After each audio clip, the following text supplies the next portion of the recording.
Nirankar Swaroop Kaleshwar महायोगीश्वरा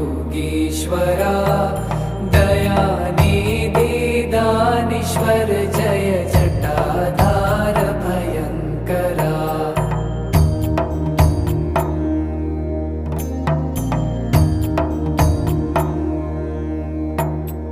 Shoolpani त्रिशूलधारी औगणी Baghambari Jai Mahesh Trilochana